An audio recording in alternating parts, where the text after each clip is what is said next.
Citizenship. In this day and age, well, it's a sticky subject and topic. Who deserves to be a citizen? Who doesn't, but gets it anyways? Well, as a foreigner living in Lithuania who is not a citizen of Lithuania, well, I don't think my opinion matters too much in my current context. Oh, I do have opinions, but maybe that's another topic to discuss in another video. But for today's video, I wanted to have someone discuss their journey of acquiring Lithuanian citizenship by descent. I know a handful of people who follow this channel who are either in the middle of this process or are thinking about it, and so I thought that hearing someone else's story would be interesting and possibly helpful. So meet Ilan. Born in Mexico, Ilan discovered that his great-grandmother had migrated to Mexico from Lithuania. It was about 3 years between his first paperwork submission and officially being granted Lithuanian citizenship. There were numerous flights, embassy visits, and express courier shipments of important documents.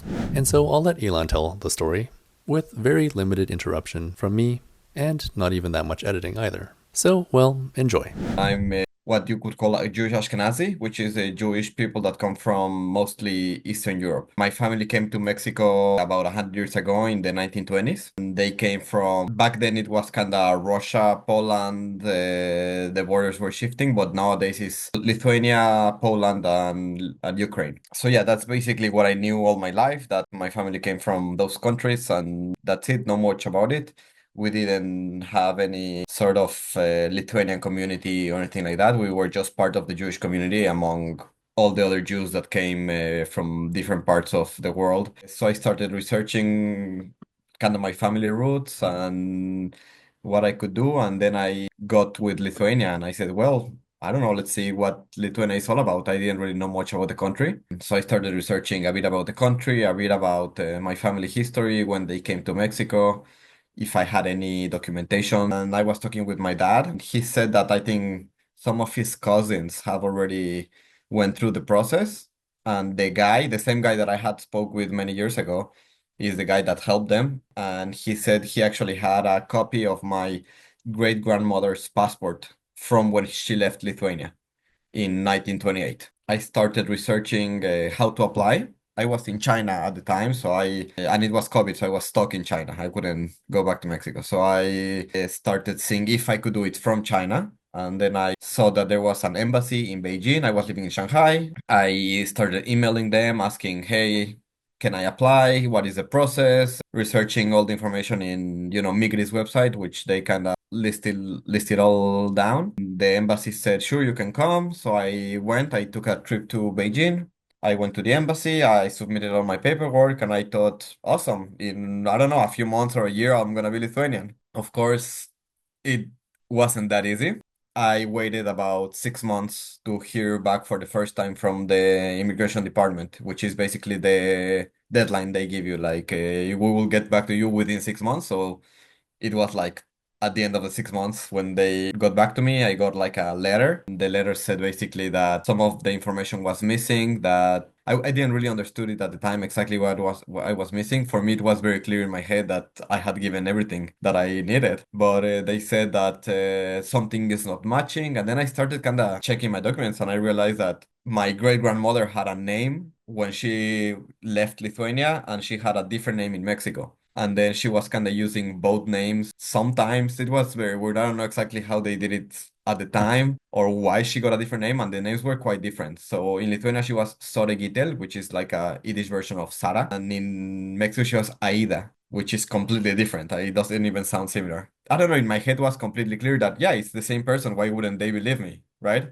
But they were saying, no, we need hard proof that it's the same person, or you need to, I don't know, show them that she had this name before or that she was using the Lithuanian name in Mexico. I don't know. It was very confusing. So I started digging some information. I thought I could just explain it.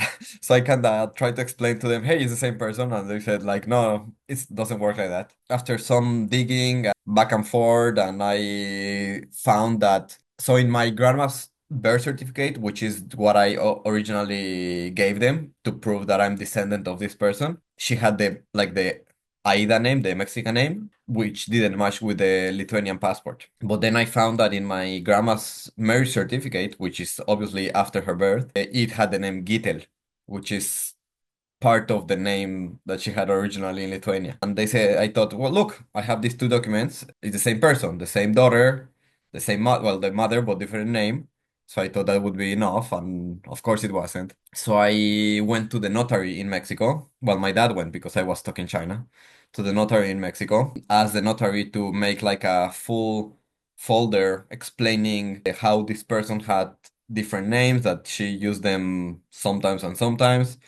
And with these documents as proof, we even invited some people that knew her to kind of testify or give testimony that she actually had both of those names, and prepared this whole document. I don't know, it was maybe like 30 pages or something. Got it all translated into Lithuanian, send it back to the immigration department, and wait and wait. So normally every time I would send a document to the immigration department, they would take about 3 months to reply to me, saying it's not enough, basically. But that time with the notary document, they took like 9 months. So I was like very frustrated trying to email them every like a couple of months. Like, hey, have you had any moving forward? Is there any news, any updates? And well, it was really hard for me to get a reply. I would like have to email them like for 3, 4, 5 times just to get a reply, like very, very, direct. It's not enough, kinda like we're still checking. And then after this 9 months, I think it was 9 months, I finally got a reply saying the same. It's not enough. We need more information, more documents. And I'm like, I was really frustrated. I was very stuck, and I didn't know what to do. And I started reaching out to some other diplomatic people in Lithuania. Sorry, from Lithuania. Well, in the meantime, so I applied originally in December 2020, and then in like June 2021, in Lithuania they opened a Taiwan office. So China cut diplomatic relationship with Lithuania, and the embassy closed down. So I didn't even have a diplomat in China anymore. Now, at this point, Ilan goes on to explain how he reached out to the Lithuanian ambassador who was supposed to be responsible for China, and how this person tried to assist. He also explains how Lithuania's Ministry of Foreign Affairs and its diplomats only forward information and documents to the Ministry of the Interior and the Migration Department. So this should help people understand why embassies may not be able to help too much with these cases, since they are essentially just messengers in the whole process. I kept kind of trying to find the solution, and I don't remember what else I sent them at the time. I don't know, I sent them something else. I don't remember what. But then I left China. So I left China in January 2023, 2 years and a couple of months since I first applied. And then finally in Mexico, I got a consultation with this guy that I mentioned before that does this process. Explained him my situation. I told him everything that I've done so far, everything that I got answers and all the explanation. And he gave me the idea of why not going to the Mexico civil registration and ask for a correction in my grandmother's birth certificate so it matches the name of her mother, and the same name that she left Lithuania with. He wasn't sure, and I wasn't sure if that's even possible, because my grandma had already passed. So I don't know if you can even modify a document from a dead person. So anyway, I tried.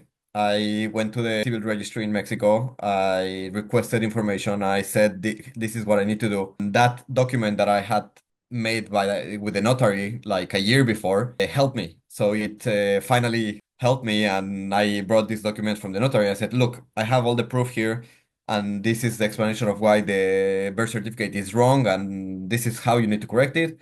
And it's actually it's a normal process. It's not like something shady. At some point, they digitalized all the birth certificates in Mexico, and they did get some of them wrong because they typewrite them.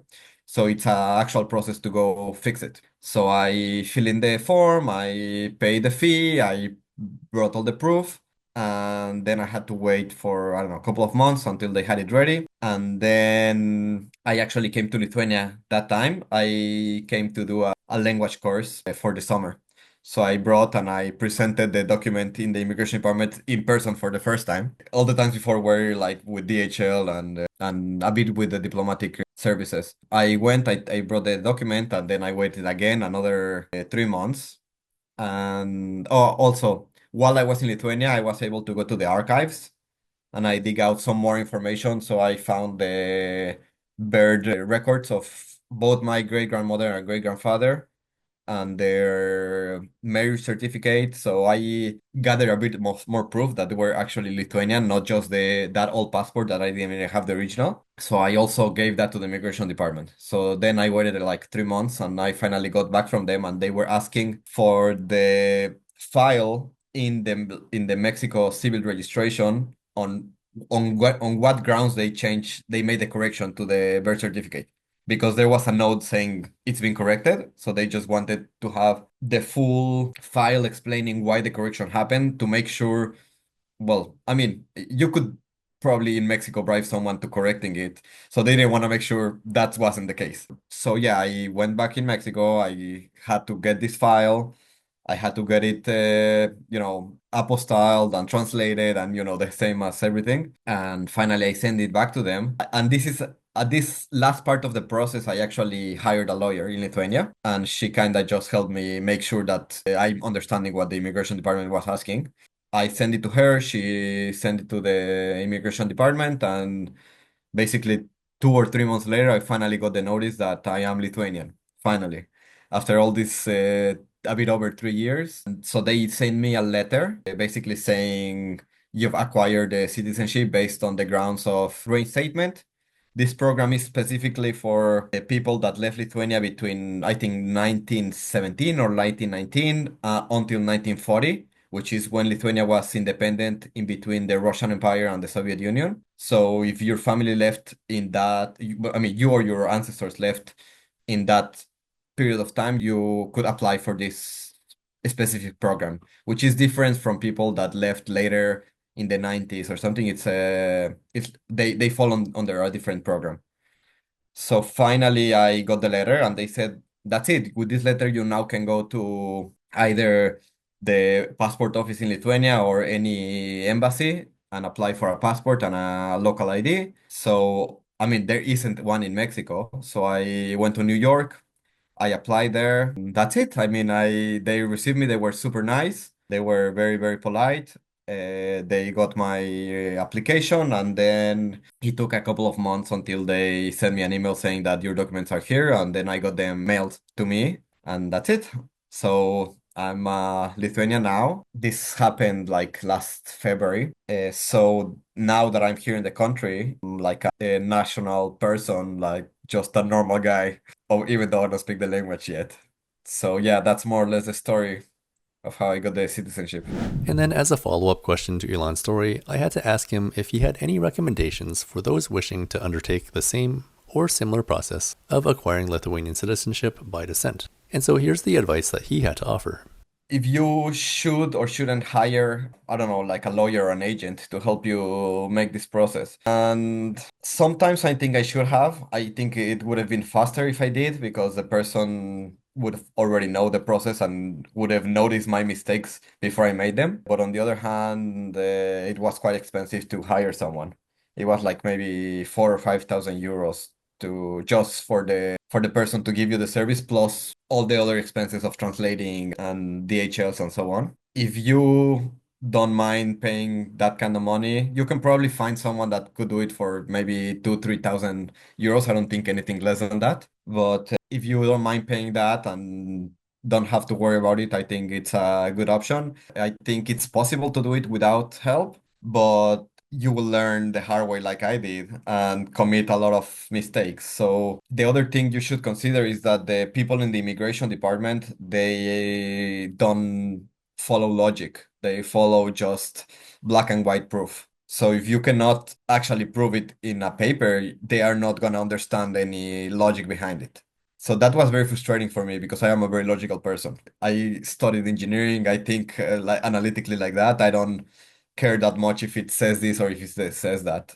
At least that's how my brain works. So for me, it was very frustrating to deal with it. But if you are a lawyer or you think like a lawyer, then you might be more agreeing with that. If it's possible to do it on your own, I think it's possible. It's definitely harder and it takes a lot of time and patience to deal with it. So I guess that would depend on everybody to decide their own personality and their wallet. And so my sincere thanks to Ilan for sharing his story about his long journey to getting his Lithuanian citizenship. If you've been through the process or have any thoughts on it, do feel free to share it in the comment section. As always, thanks for watching, and I'll see you next time. If you enjoy the videos on this channel and want to support my work, you can either buy me a coffee with a one-time donation, or join my Patreon with a monthly membership to get access to videos along with other perks. There's a link down in the description for you to check out. If neither works for you, just liking and commenting would be lovely. Thanks.